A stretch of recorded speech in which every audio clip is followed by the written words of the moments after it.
Makailan lang, isang laptop ng customer ko na nag-upgrade mula sa hard disk drive papuntang NVMe SSD at na-update din ang Windows 10 operating system. Mula noon, hindi na gumagana ang audio.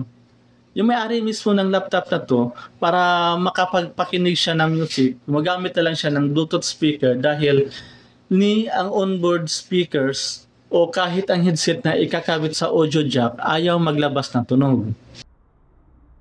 Kaya ito yung step-by-step troubleshooting na ginawa ko sa una, tinanggal ko muna lahat ng drivers na Lenovo mula sa device manager.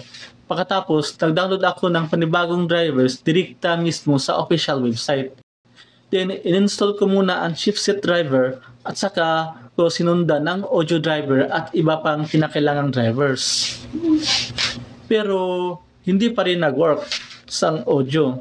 Tinesting ko din gamit ang Lenovo software update tool para sa automatic detection at update drivers pero pareho lang yung kinalalabasan.